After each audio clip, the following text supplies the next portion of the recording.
Oh, I didn't even know that I wasn't in. So here we go. Yeah, I had audio issues because the Wi-Fi has been giving me a little trouble.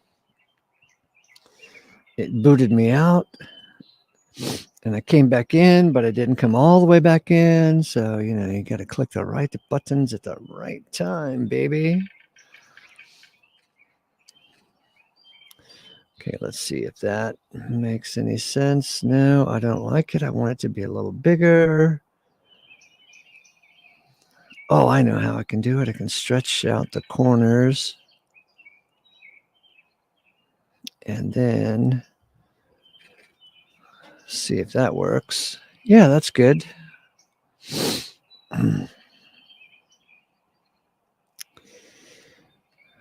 Knoch didn't number his chapter, so I'm not sure where we are. We're on page 65, if you're reading along. And it's technically chapter 7. You're right. He didn't number the chapters. So it makes it a little inconvenient for me. And Knoch should have lived for me. He should have thought, wow. See, he died in 1965. He should have thought, wow, 50, 60 years from now, somebody's going to wonder what the chapter numbers are. Some little knucklehead. Anyway, we'll make do. So this is man's greatest mistakes, the problem of evil. And listen, you got to go back and listen to yesterday's reading of the problem of evil. By the way, let me know that the sound is okay. Give me a sound check, baby.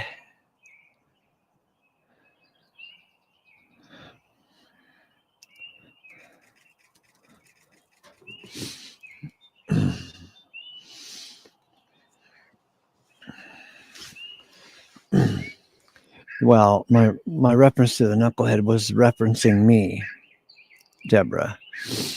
I'm the one who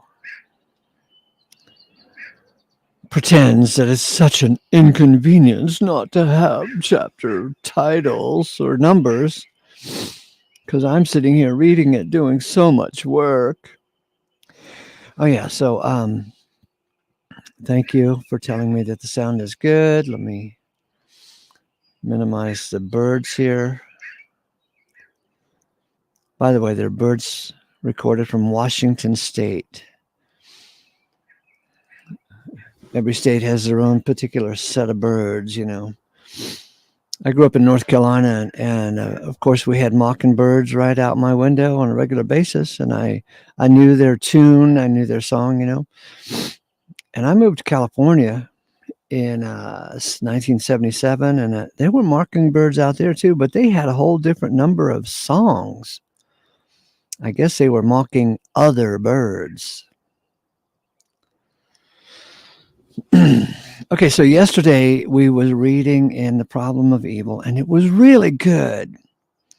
I read this book some 40 years ago, and I thought it was pretty good back then, but I'm seeing it as much better now that I have a greater perspective on things. This is really wonderful.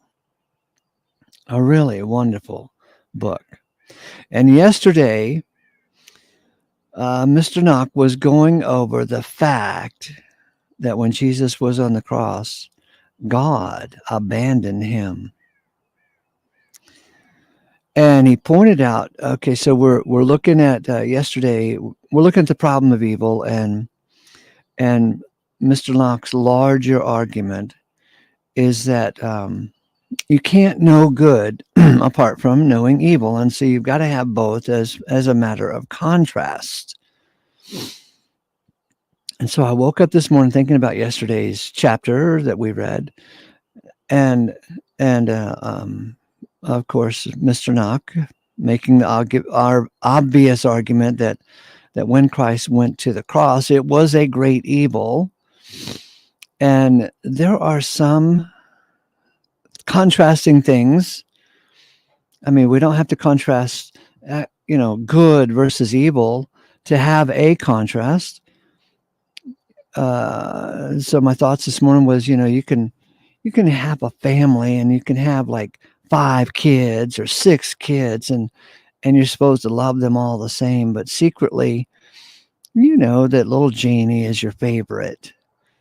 And little Tommy, you've had to spank him 3 times this month.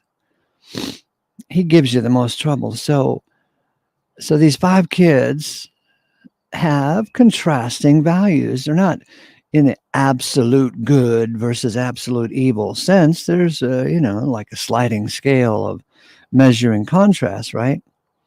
Well, anyway, so Christ goes to the cross, and I had never thought about this before yesterday's reading, before Brother Knoch pointed this stuff out.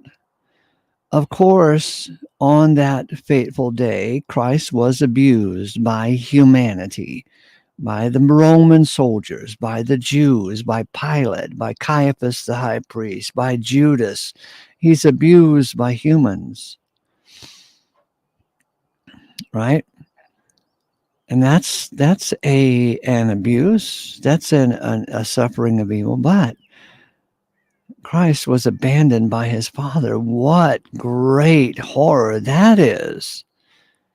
He suffered evil at the hands of his Father. I mean, I never thought of it that way. That's so striking. Eloi, Eloi, lama sabachthani, he said. My God, why have you forsaken me? And that experience, I have no idea. I mean, we read it, and Paul says in Galatians that Christ was graphically crucified. When we tell the story, we don't hide any of the graphics. There's blood involved. But the fact that God abandoned him, God made him suffer evil. Before the cross, what a harmonious relationship between God and Christ, right? He only did the Father's will, right? And now at the cross, he says, let this cup pass from me. And God abandoned him. I'm telling you, we haven't explored the cross very much in these 40, 50, 60 years of our considerations on this journey of faith. We have not considered the cross to any great degree, but we can, should, are. Okay, this chapter is called Man's Greatest Mistakes.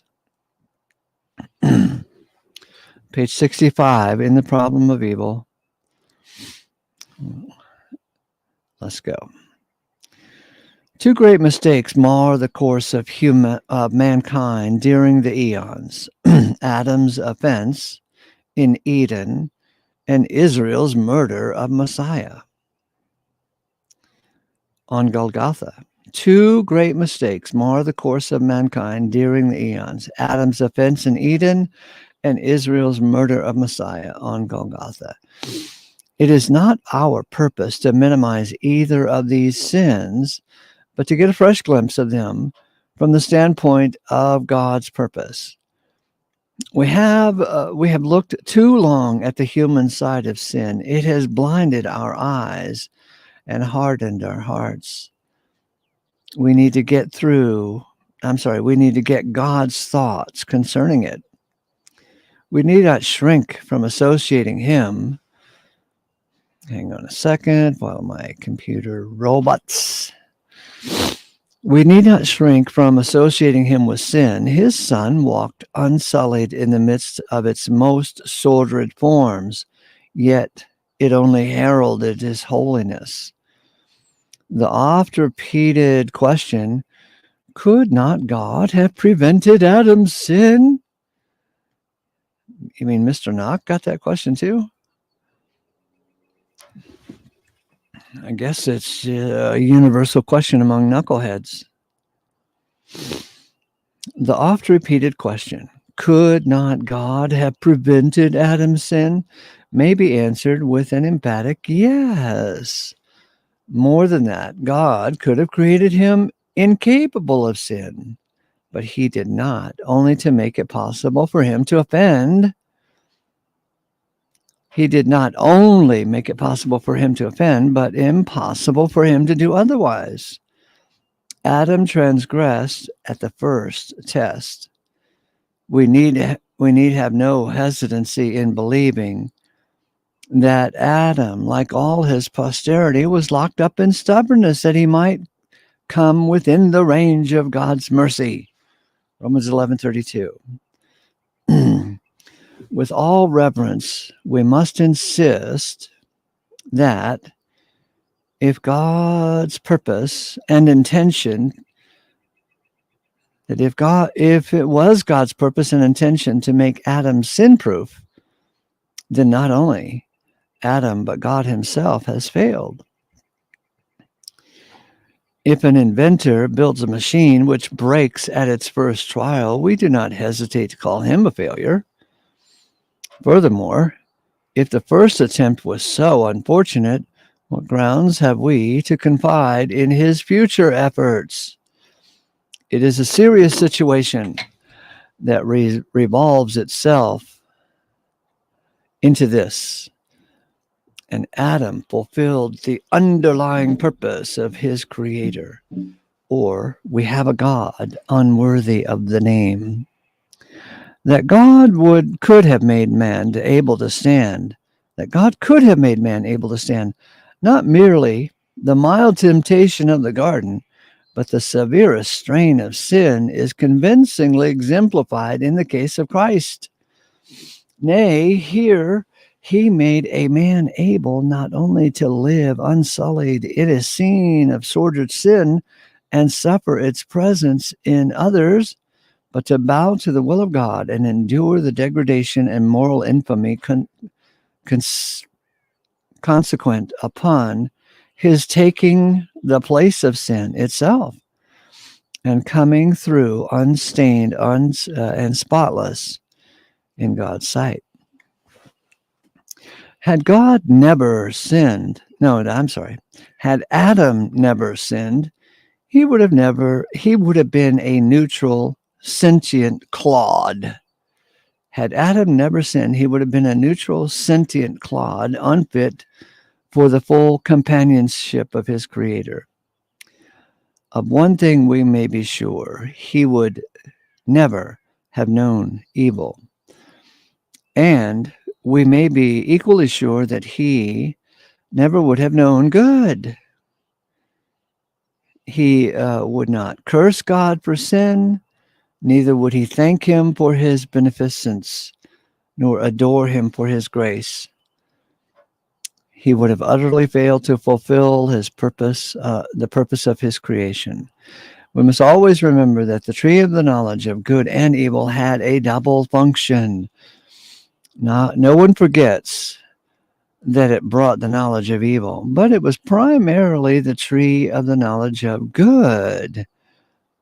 Adam had no appreciation of the good by which he was surrounded, having known nothing else.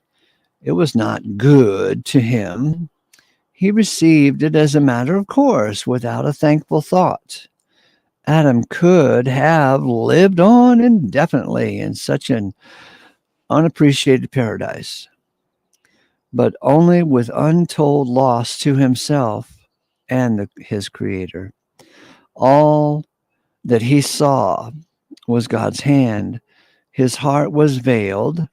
Some means must be found to rouse Adam's affectionate response to his divine yearnings, to the divine yearnings. He must learn to appreciate good. How shall this be done?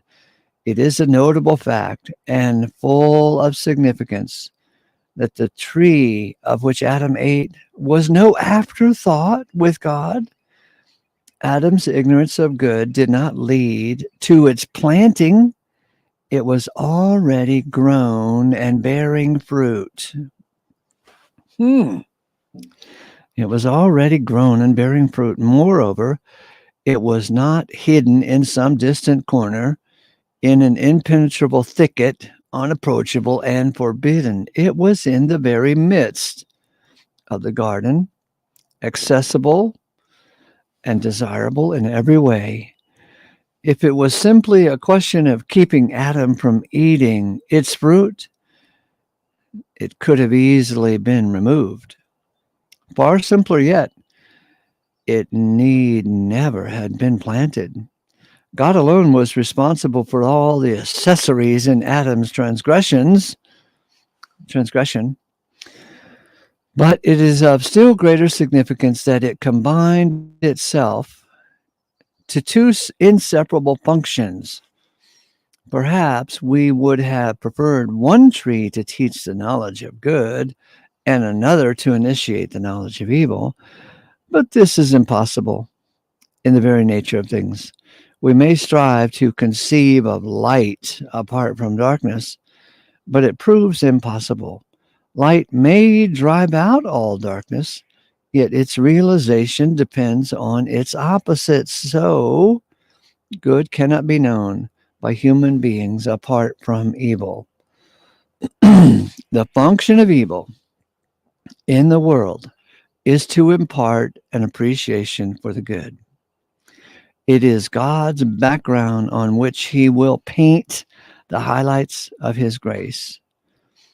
We do not say that evil is necessary for the existence of good, for then it would be primeval in its origin and eternal in its stay. Evil is a lesson which once learned will not need be repeated, will not need repetition. But its blackness will brighten the beams of eternal bliss long after it has passed out of existence. Furthermore, Adam, so long as he was alone, and I'm roboting, hang on. Furthermore, Adam, so long as he was alone before Eve was given him as a helpmate for him, he made no mistake.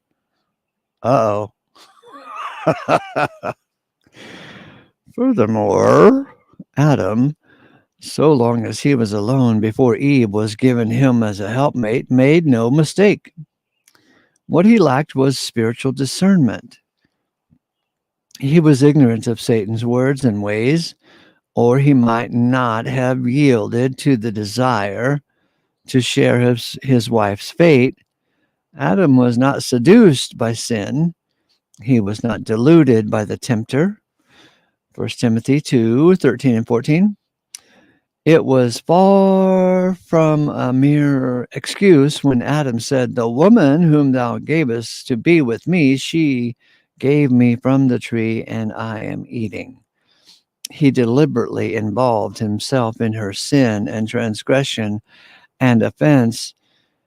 In this, he was a type of the second man who knew no sin, yet became sin for love of his own. It was a mistake for him to hearken to his wife, yet it was a profound proof of his affection, for he chose to be with her in sin and all its consequence rather than to be alone in impeccable solitude. Nor was the woman's defense a mere excuse. By creation, she was not the equal of her tester.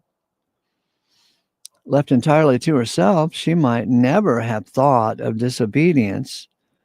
The great point in man's primal mistake, which we must not miss, is this: that the impulse of the flesh of both Adam and Eve were dormant. The impulses of the flesh of both Adam and Eve were dormant. They might never have made a mistake apart from the influences from without. Over these, they had no control. We realize in ourselves that Adam's sin has put mankind into a place where sinfulness is thrust upon men even before they have a will. They might never have made a mistake apart from influences from without. Over these, they had no control. We realize in ourselves that Adam's sin has put mankind into a place where sinfulness is thrust upon men even before they have a will. So Adam was surrounded by forces which overpowered him. The position that Adam's sin fulfilled God's underlying purpose in creation seems to conflict with the charge that he should not eat of the tree of the knowledge of good and evil. The same seeming contradiction runs through the entire range of Scripture, but it may be seen most clearly in the cross of Christ. Okay, I'm going to read that again because I think I'm missing it. The position that Adam's sin fulfilled God's underlying purpose in creation seems to conflict with the charge that he should not eat of the tree of the knowledge of good and evil. The same contradiction runs through the entire range of Scripture, but may be seen most clearly in the cross of Christ. No one would think of absolving his murderers on the grounds that it was God's will that he should suffer.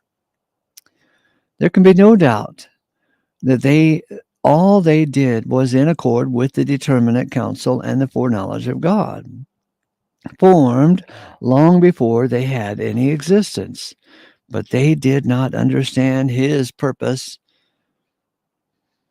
I'm roboting, hang on.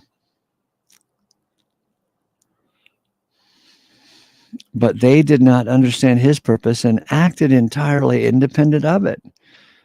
The great glory of God's wisdom is displayed. The great glory of God's wisdom is displayed in the way he works out his will by means of the ignorance and opposition of his enemies. That is pretty cool. I'll read it again so you catch on, because I need it too. The great glory of God's wisdom displayed in the way he works out his will by means of the ignorance and the opposition of his enemies. The great glory of God's wisdom is displayed. That's it, is displayed in the way he works out his will by means of the ignorance and opposition of his enemies. Christ crucified shows the utter futility of opposing God, for he has our measure and knows what we will do and has planned accordingly. Let us always keep God's purpose distinct from the process used in its accomplishment. Wow, that's a good rule of thumb. Let us always keep God's purpose distinct from the process used in its accomplishment. There are two different things, baby. I wonder if I can underline that. Hang on, let me grab my underline tool. Let's see if it will work.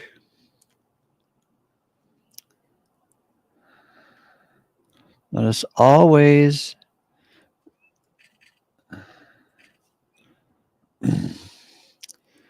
keep God's purpose distinct from the process of its accomplishment.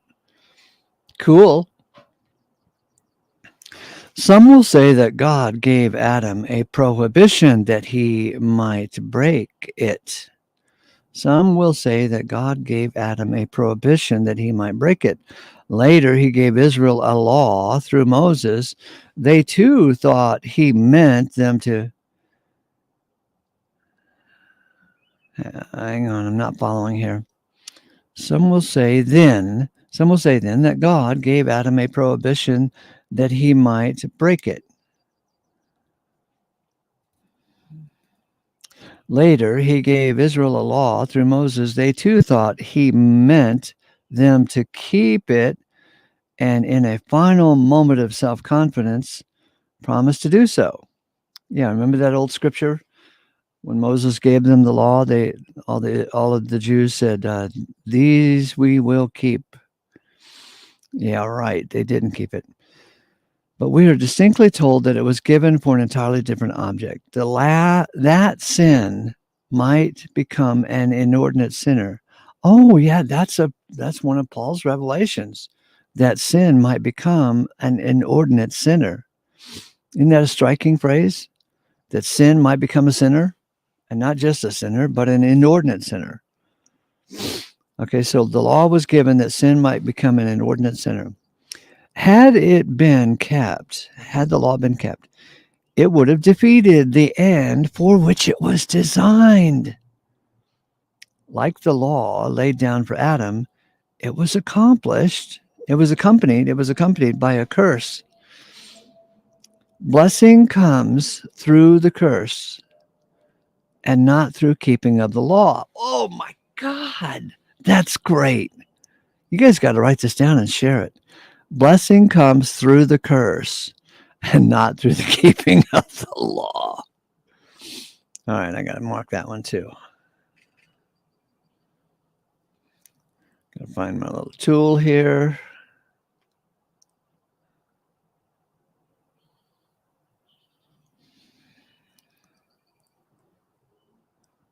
Where is it? Blessing comes. I see it.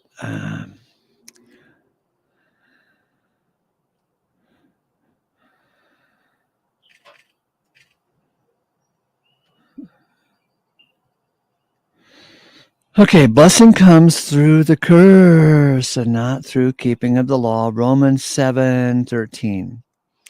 It will be evident then that the presence of sin in the universe is not a mistake on God's side, but a part of his plan for reaching the hearts of his creatures.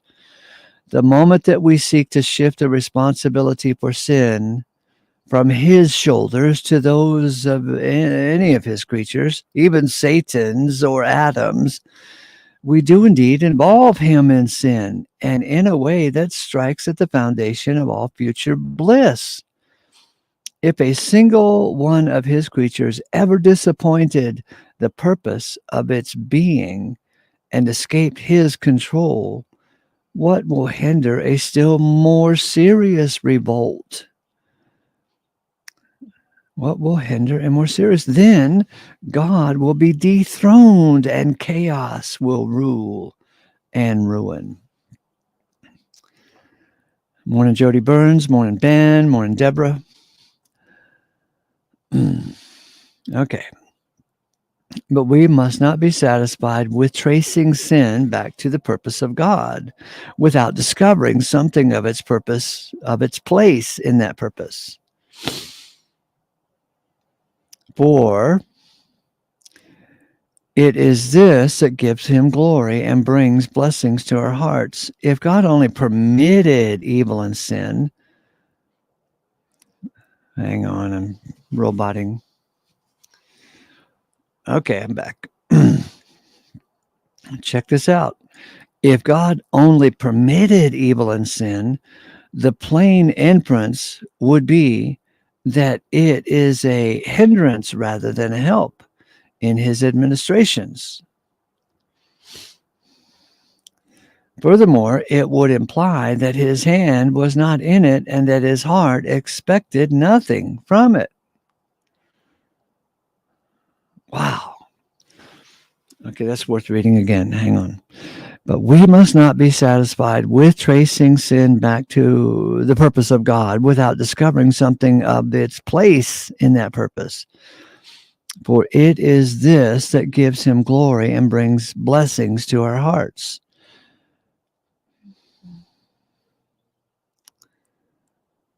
I got to get a new Wi-Fi unit, I think.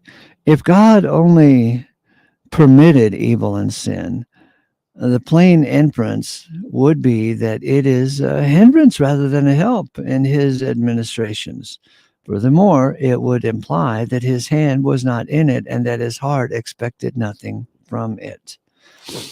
Just as the nature of sin sets our mind at rest regarding its source, so too the nature of God heals our hearts as to the object, its object. And now that we know how sin entered into the world, it is not difficult to discover why it came. It was deliberately introduced by God in order to form a foil for the display of his character and attributes. He planted the tree. He gave the woman. He introduced the serpent. All of the factors which influenced Adam to sin were directly or indirectly from his hand. You like apples? But his wisdom and his purpose is most clearly seen in the qualities with which he was, but his wisdom and his purpose is most clearly seen in the qualities with which he invests the sin even before it has been committed. It is intended to reveal his justice. Is it? Is it intended to reveal his justice? Then he must make it the breaking of a prohibitory law. Is it the plan to display his affection? Then he must make it a breach of fellowship.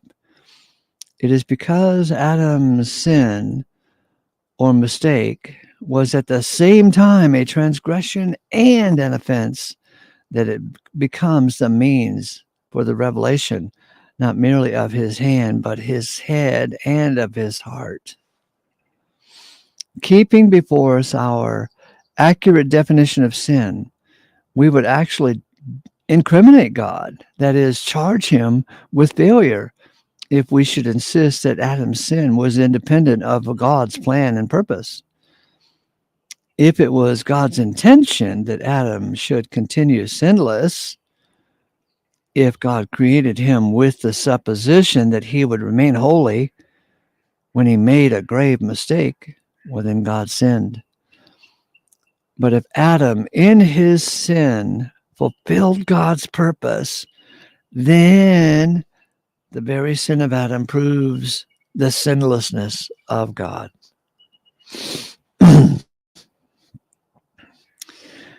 We are sure then that sin or failure never had any place in God himself, But we can only maintain this position so long as we acknowledge that it has a place in his purpose.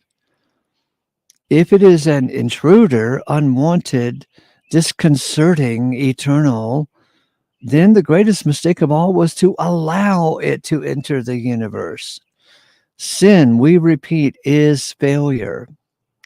If God wills the salvation of all, and because of forces outside of himself is unable to accomplish the desire of his heart, but plunges the vast majority or even a remnant into endless agony, that would not only prove the sinfulness of his creatures, but it would demonstrate to the whole universe that he had come short of the goal he set for himself and is the greatest of all sinners. Wow. In man's vain philosophy, wrong is righted by right.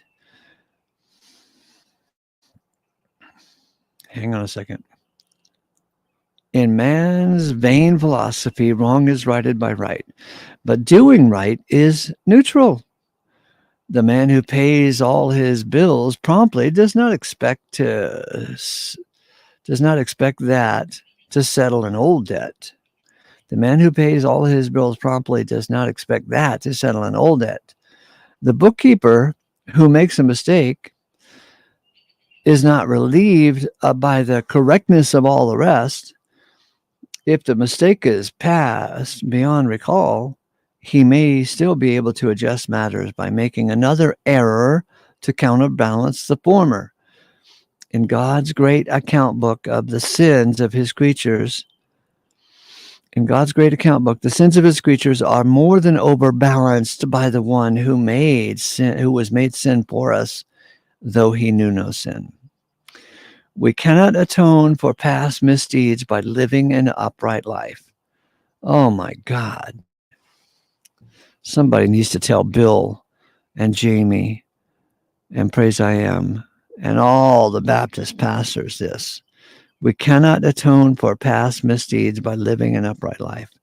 The Israelite was given no work to cover his sin. A just law already demanded all that he could do.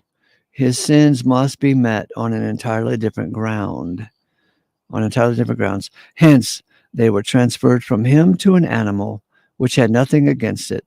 The outpouring of his soul in the appointed manner on God's altar made a shelter for the soul of the offerer and swung the scales of justice back to a balance. Not that it actually accomplished this. No animal can substitute for man. Man's greatest offense more than corrects his minor mistake in Eden. Man's greatest offense, which was crucifying Christ on the cross. Man's greatest offense more than corrects his minor mistake in Eden. Do we fully realize that, so far as man is concerned, we owe all we have in Christ to a sin unutterably more awful than Eden's transgression? Do we appreciate the fact that not a single great deed or good act could ever brought blessings? Got to get that right. Hang on. Do we appreciate the fact that not a single great deed or good act ever brought us the blessings at all, to be compared with man's most malignant sin? Regarding strictly from the human standard, the crucifixion, regarding strictly from the human standpoint, the crucifixion of Christ must stand unparalleled in the annals of sin. It is this sin which settles the score of Adam and his descendants, and which will bring untold blessing in its train. Wow. We are not seeking to exonerate Pilate or the priests or the Pharisees or Judas. We are not trying to excuse people. Our vocabulary is not capable of expressing our utter contempt of their cowardice, our horror of their hypocrisy, our loathing of their disloyalty, our shuddering of at their shameful sin. But this only accentuates our administration of the inimitable wisdom of God, which uses such men and such material for the removal of all sin. Viewed from the human side, they are fiends incarnate. From the divine viewpoint, they are God's appointed priests, slaying the sacrifice upon the altar, the brazen altar. As we have already shown, Satan was the chief instigator of this murder. As in the case of Adam, it was impossible to prove that a single human actor on this scene would have performed his part unless he had been impelled from without. No one can read Pilate's words without acknowledging that he did not desire a hand in this unjust deed. He was compelled by the priests and the Pharisees and the populace. These, in turn, were doing the behest of the adversary, whose children they were. Judas was actually obsessed by Satan before he dared to commit his foul offense. If it must needs be that offense should come, truly it must needs be that this offense of the cross should occur. Surely, if we can see sin nowhere else in God's sight, we can see it here in the true eternal intent, the medium of the measured blessing to the unnumbered millions of God's creatures for all time. And there should be no cross apart from man's supreme sin. There could be no cross apart from man's supreme sin. They knew not what they were doing. Had they known the monstrous mistake they were making, they would never have had a hand in his murder. It was necessary that they should be ignorant. And if it was essential that ignorant, ungodly men commit the sin in order that the foundational stone of future bliss be securely laid, we cannot see, can we not see that this great example of the method by which God will transmute all sin into eventual good?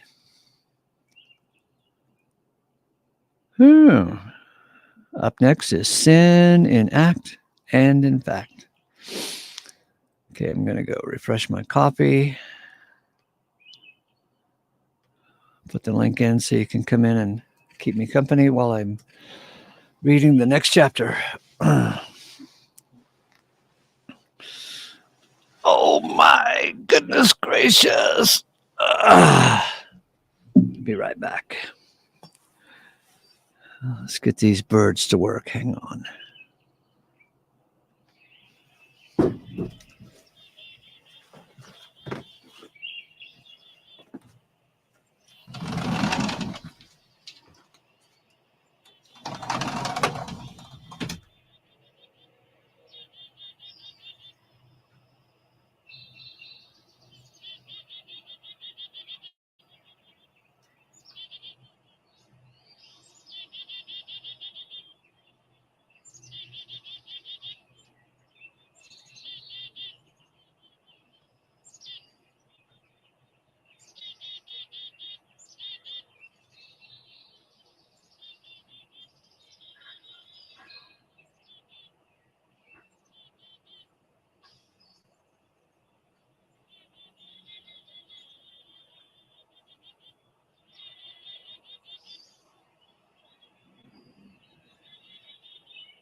We got 6 inches of snow last night. I got to close this show up, and we'll come back in about 40 minutes and read this chapter, Sin in Act and Sin in Fact.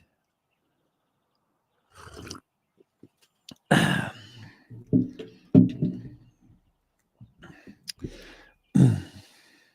so glad you joined me to go through The Problem of Evil and the Judgments of God by Mr. Knoch. In the show notes below, you can find a link to get yourself a PDF for free on your computer. You can also find a link to the page where you can order it for about $12 and maybe some shipping. But it's a great book. It's very helpful. Maybe you can buy it as a gift for your preacher. Hey, Christmas is coming. And Deborah says, well, we didn't get the snow this week. We were supposed to get, I guess we got it here. Anyway, so I got to shut this down and go shovel snow and make the world a better place.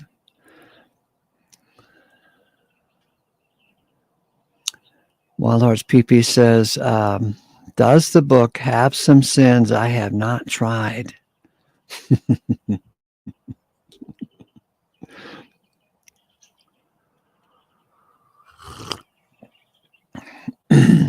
Think of all the women I just haven't kissed. Santa baby.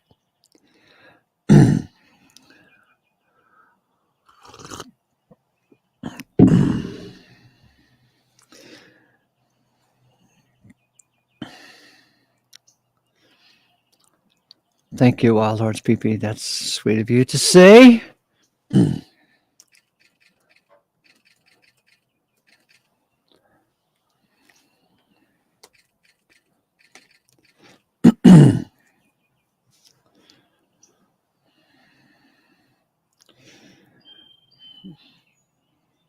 Santa baby, just slip a sable under the tree for me. Been an awfully good girl, Santa baby, hurry down the chimney tonight. Santa baby, a 54 convertible to light blue. I'll wait up for you, dear Santa baby, so hurry down the chimney tonight. Think of all the fun I've missed. Think of all the fellas that I haven't kissed. Next year, I could be just as good if you check me off on your Christmas list. Okay, bye for now. Grace to you.